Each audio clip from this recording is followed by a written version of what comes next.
Hello, everybody. I am Deyasini Roy, and I welcome you all to the Stories of the Indian Diaspora series with reference to TMYS Reviews June 2021 project that invites stories on the Indian Diaspora. This is basically to investigate the ambition based movement under our annual theme of migration, displacement, resettlement. Today, we are honored to present Kavita Ezekiel Mendonca.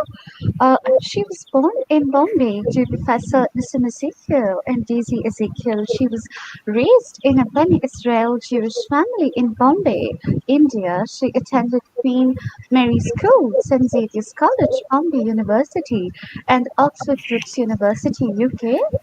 She holds bachelor's and master's degrees in English, American literature, and education. Her career spanned over 4 decades in Indian colleges, American international schools, and Canada, teaching English, French, and Spanish. She also held the position of career counselor at the International School in India, where she taught advanced placement and other courses in English for 16 years. She's a published poet. Her first book, Family Sunday and Other Poems, was published in 1989 with a second edition in 1990. She has read her poems over all India Media Bombay, and her poems have also appeared in Poetry India, Setu Magazine, News India, and Destiny Poets UK, to name a few. She also writes short fiction. Her work is strongly influenced by her father's work. The late Mr. Ezekiel was an eminent poet well known in India and overseas. She lives in Calgary, Canada with her family. We welcome you, ma'am, and a very good evening to you. Thank you. Welcome. Also, we have Rushati Dasgupta joining us today. Rushati is a research scholar in English literature. She is pursuing her PhD from Jain Deemed to be University, Bengaluru. Her doctoral thesis focuses on literary representations of select diasporic communities. She hails from Jalpaiguri, West Bengal. She has won numerous accolades for her academic excellence, and extracurricular activities. Her publications range from research articles to poetry and short stories, both in print and electronic media. Formerly, she was a copy editor at Thomson Reuters and has been a facilitator of an online certificate course on creative writing conducted by Abhaskar School of Acting, Kerala. Rushati is also a dancer who is trained in Bharatanatyam and an amateur artist who likes to doodle in her leisure time. We welcome you, Rushati, and I would now request you to kindly proceed with the questions. Thank you, Deyasini, for this wonderful introduction. Good evening, Kavita ma'am. Good morning, Deyasini. Good evening. So the Good first morning. thing, the first thing which I would like to know is how has the multiple experience of your migration shaped your notion of belongingness? So the first thing is my father's poem comes to mind here immediately. It was a short poem from a section called The Egoist's Prayers, and it goes like this. Confiscate my passport, Lord. Let me find my song where I belong. So my father said, don't go abroad. He said, you would be lost. And he was absolutely against us coming here or going to settle in any other Western country. He said we should remain where we belonged. To belong is a fundamental need in human beings. Belongingness is also a two-way street. But belonging is very important in human beings and also in animals. Since we made the move to Canada as a family, we already had a strong sense of belonging to each other, and that kind of helped us to counteract any exclusion we may have felt from the host culture. But it was certainly definitely more challenging for the children.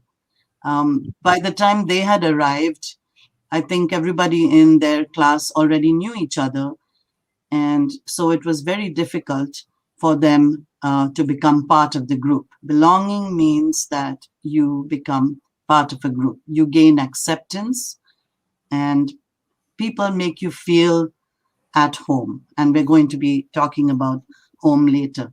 I think for me, my sense of belonging has always been in the classroom. My connection with the students, as soon as I have a set of students in front of me, I am at home and I belong. I think immigrants are always challenged with the loss of their own culture, their possibly their language, their social structures that they're used to, their religious festivals, and that creates that loss, and that sense of belonging then becomes very important. If they meet a friend or they meet a group, maybe it's a church group or some other group that accepts them as part of themselves, then they feel like they have belonged. Even in India itself, sometimes when I went to work in a different place, you really wanted to belong. You wanted to be part of the community. So when you go abroad, when you go to a different country, then belonging becomes twice as important. So once you feel accepted, part of the community, you feel validated, and you feel that it's very much part of your identity. It's very much part of your self as you are building up and getting adjusted and adapted to your new culture. So that is what I feel about belongingness. And just a small, very light-hearted story. I remember once when we had gone out for a meal, all of us, and I'm talking about my dad, my mom, and my three siblings, well, the three of us. And when we came back home, there was a wedding invitation on the door, and it said, Nissim and Daisy Ezekiel, Kavita and Kalpana, and Fly, Fly. My brother got very agitated and very upset. He said, they're calling me a fly. I'm not part of the family. And actually, Fly, we were trying to explain to him, was the abbreviation for family. So whenever you talk about belonging, I remember this little anecdote. And we told my brother, we reassured him that he was very much part of our family and that he was not a fly. So this is about belonging. That was an interesting story. So Yeah. in diaspora, the concept of home is very multifaceted. How would you define home? Like out of the countries you have lived in, would you call any one particular place your home? So the dictionary definition of home is so simple. It's actually just, it says it's a place where you live permanently with members of your family. But I know that home is much more than that. It's not just a place. It's not just geographical. It's a feeling. For me, home is my identity. It is who I am. It is where I can be myself completely. It's where I can laugh and cry and share all the deep and even the very intimate emotions. Home for me is where the family is. And so I can say that even when it's difficult to call any other country other than the one I was born in, which was India, and the city, of course, Bombay, that is my home. I'm here with four members of my family. My son is out for work. We came, four of us together, so my home is wherever my family is. And that again connects to the belongingness, the idea of belonging. So we belong together. We live here together. My cats are here too, two cats, and that is my home. There's no home without the cats. So that's another important thing. When someone comes to my house, when we invite visitors, the first thing we sort of say is, please make yourself at home. So again, it's not please make yourself at house or at my house. It's please make yourself at home. And in Latin cultures, they say, mi casa es tu casa, which means my home is your home. And so you begin to feel at home. So this is the definition of home. The second part of your question, and again, you know the saying, very might sound like a cliche, but home is where the heart is. So I always say I have two hearts. The first heart is here with my immediate family, of course, and wherever they go, that's home. And the other heart is where I grew up. That's with my parents, my siblings, grandparents, and my extended family. It's where my memories are, and wherever my memories are, that is home to me. And it was where I was accepted, loved, and wanted, just as I am here in my home. And we often say, you know, India has changed, Bombay has changed. It's not the same. But for me, it's the same. It's home. So I say, I live here in Canada. My physical home is here, but Bombay flows in my blood. So that's my answer to that question. Over to you, Deyasini. Thank you, Rushati.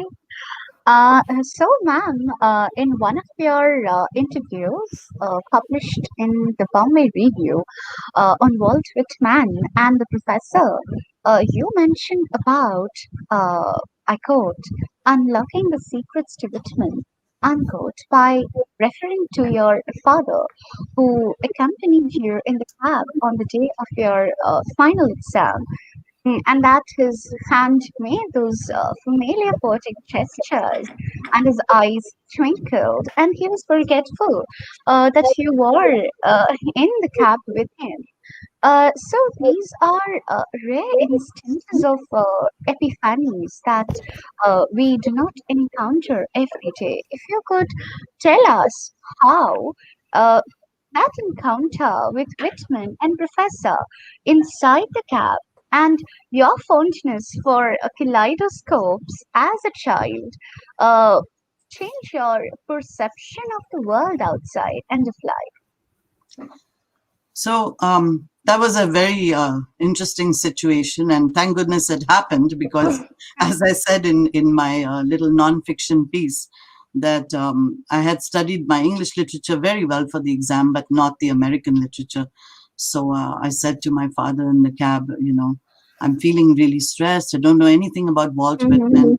And then he started, you know, and he was so immersed in just watching him. It was very magical for me. And I think that he not only wrote poetry or taught poetry, but he actually lived that life. So I think that example in right in front of me, I think that was very inspiring and very important. I think that it was very hard at such a young age, in my early 20s, to grasp fully the depth and the meaning in Walt Whitman's Leaves of Grass, Song of Myself from Leaves of Grass. And I think that as I was talking to my husband, I said, how come now so many of these things make so much more sense? And he said, you know, you have to, and I really like what he said. He said, you need to live a little in order to fully grasp the meaning of things. So I think I've lived more than a little. And so I think that I have now begun to understand, and I've begun to apply these things in the way that I wish I could have another lifetime with my father, so I could tell him, now I know exactly what you're saying, I understand it, and I appreciate it, and I'll read Whitman carefully. So that was that part of the question. The other part with the kaleidoscope, I think that's little more of a question to do with home, because we had the balloon man on the beach. We lived close to the sea, and the kaleidoscope, as you know, it's like a tube with colored glass pieces. So every time that shifts, that makes different patterns. And in the poem, I said, you know, sometimes I feel at home and sometimes not, as the pieces shift. But if I want to apply this to the Walt Whitman, I can also say that I think that my dad was showing me, and he did that throughout his life. He was just showing me that life's pretty colorful, and they can make, you can make magic out of it. You can make different patterns, and you should make those patterns. And he did that with his poetry, and thankfully I'm able to do a little bit of it with mine as well. So I think the kaleidoscope was referring to the poem India Reborn in My Soul. Yes, absolutely. Yeah, and so there I think it was more related to the question of home, having two homes, not sure where I am. Sometimes you're totally disoriented when you're in a different country. That's what happens. Thank you. Thank you so much, ma'am, for this beautiful answer. Rushati, please take it ahead. Yeah. Ma'am Kamala Das, in her poem and introduction, she says that I speak in 3 languages, write in 2, and dream in 1. We probably dream in the language we are most comfortable with or we connect to. As we know that you are multilingual, well versed in so many languages, which is the language that you connect to the most? Oh, another funny story here, a little bit, lighthearted. When I started learning French in grade 6, we had to write little essays or paragraphs or whatever. And my French teacher used to say, "Why is your essay so colorful?" And the reason was that I was thinking in Marathi, which is my first language. It's my native language, or mother tongue, as we say. And I was translating it into French in my head and then writing it down in the paragraph or the essay. So there's no exact translation for that. So it turned out a very colorful piece of writing. And the French teacher was quite amused by the whole thing. So Marathi and English are my native languages, and we spoke them side by side. I learned Hindi from kindergarten, and of course, that's the national language. And later on, I really, really grew to love Hindi because I had an aunt who nurtured my love of Hindi. She was my mother's sister-in-law, and it was just very, very inspiring. Then I studied French from grade 6, and I absolutely fell in love with French. I learned Spanish when I was teaching in Canada because my son was working in Mexico at the time, and he said, "Mom, since you know French, why don't you just learn Spanish? And then every time you come to visit me, you can practice." So he motivated me, and I took classes at the Mount Royal University for 10 years. That's very close to my home. And then when I was teaching French in a school, the Spanish teacher suddenly left, and they said, "Mrs. M, could you teach Spanish?" And so I said, "I have just taken one class. Can I take one more, please?" And so they said, "Sure, we'll wait for you." So they waited, and I studied further. And now I am translating my father's poems into Spanish. And also I translated poems into French for an upcoming poetry film. So I'm really, I think I'm in love with all the languages. I can't say, I really can't give you an absolute answer. I hope you're not looking for one. No, that's okay. And dreaming is, as we say in Spanish, hay una mezcla en mi cabeza. There's a mixture in my head. Total mixture. I speak, half Marathi, half Spanish, half English. So French, all thrown in one sentence. So that's what it is. Okay. So you're multilingual in every way. Totally confused. Yeah. Over to you, Deyasini. Thank you, Rushati. So, ma'am, Professor Ezekiel once said that poetry is something more. It is the why, the how, the what, the flow from which a poem comes, whether it is from the crowded Bombay traffic, good memory, the waves of spice, or the fish lying in the folds of memory. How important do you think the flow has been in feeding your diasporic sensibilities, or do you think the diasporic sense in a way symbolize a fissure in the flow? I was looking up the definition of the word fissure, just, as you're in my head. And I recollect that, of course, I know what a fissure is, but it's a gap, right? It's a Yeah. yeah. So I think again, here the flow is very important. When I'm writing, I always say that you're not really conscious of all of these different things that you're asking about.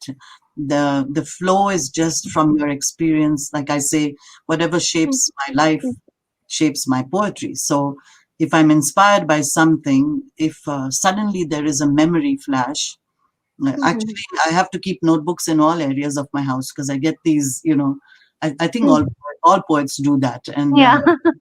sometimes I take it when I'm having a shower, and because I'm going to lose it if I don't Absolutely. write it down. So I keep the towel close by, wipe my hands, and can write down at least the cue words that I'm thinking about. Maybe not the exact words. So I think I haven't been really interrupted in that flow. There hasn't been a fissure. There hasn't been a gap. I think being here, in a sense, enhanced the flow, if you will. It enriched it. It did quite the opposite, because as you grow older, I think memories become very strong, and they just suddenly start taking hold of your mind, your imagination, your life, and you live in those memories. So particularly with my father, because when I came here in 1998, he had just been diagnosed with Alzheimer's. And so I really haven't had any closure. I always say that there's been no closure.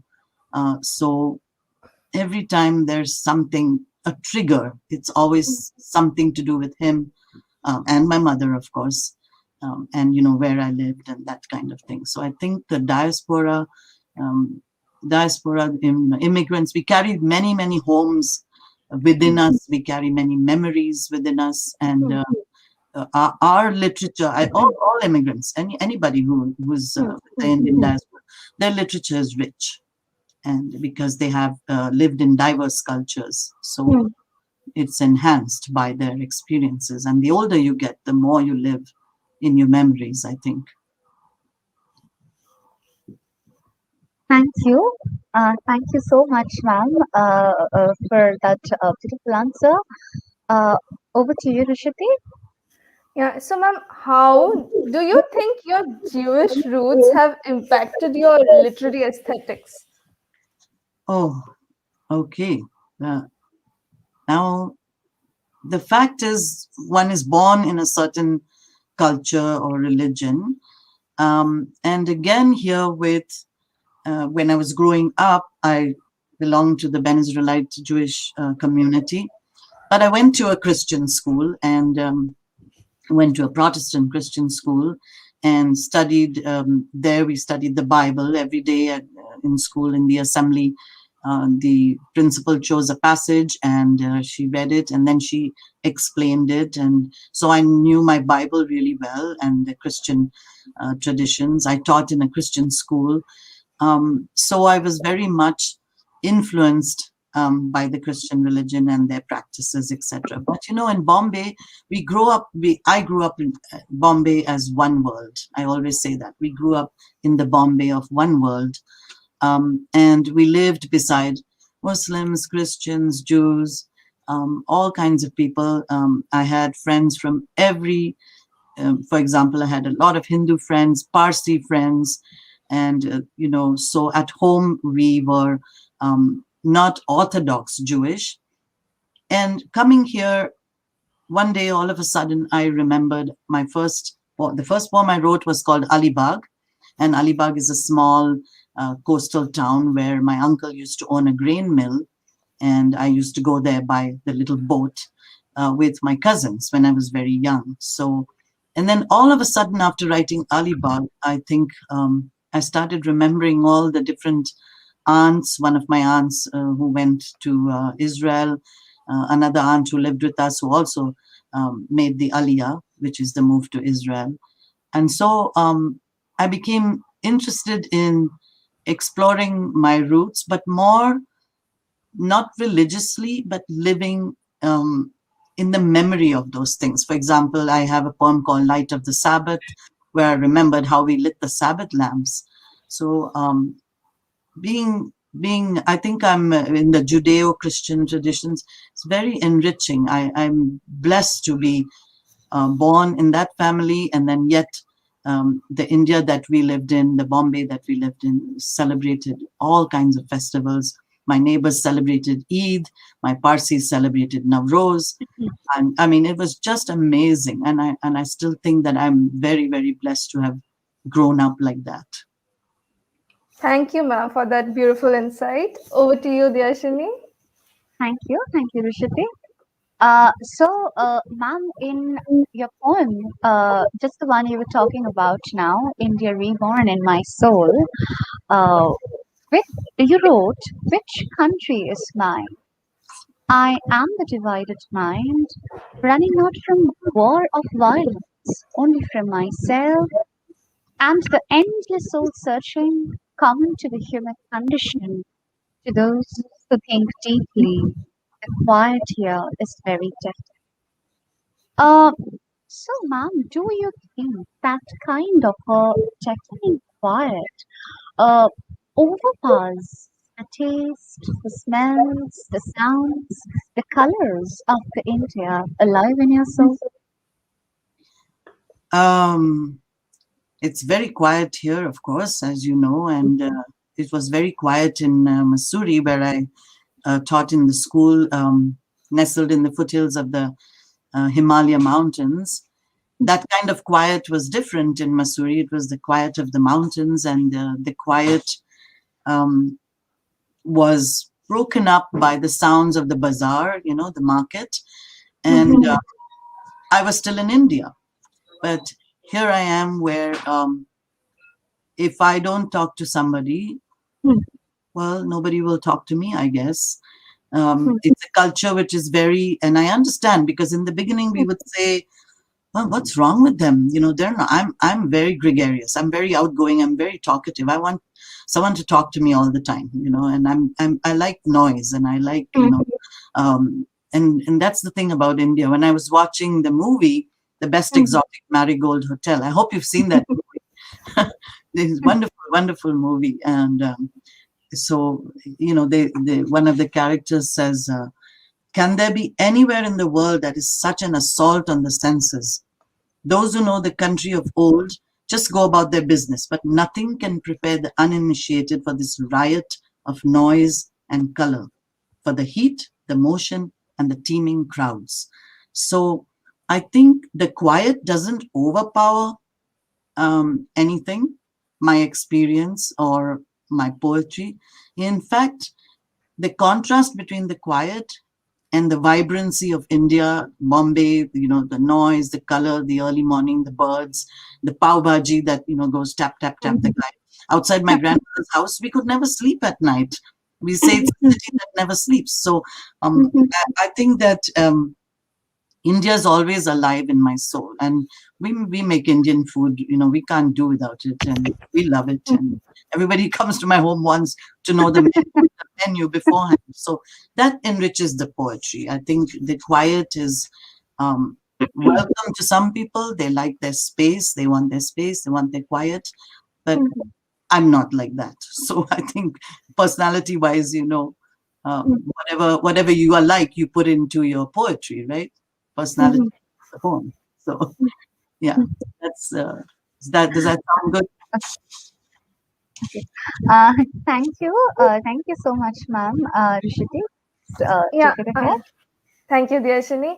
So, ma'am, what motivated you to come up with the genre of tandem poetry? That's an interesting genre. Yeah. My father used to teach me. He taught my other siblings other things. But one of the things he taught me was to ride a bicycle. I have a poem. It's called The Black Bicycle. And the thing with tandem is that tandem means alongside. So when I look out my office window here in Canada, very often I see a father at the front on the bicycle, and then there's like training wheels. There's children that his children are riding alongside him, side by side, behind, as he's teaching them to ride. So I thought, well, it sort of came naturally. I realized that when I'm reading my dad's poems, that I have similar experiences on different subjects or similar subjects, which I could express in my own language. So it just flowed. For example, he wrote a poem about when his father was dying and how he spoke in a very soft voice.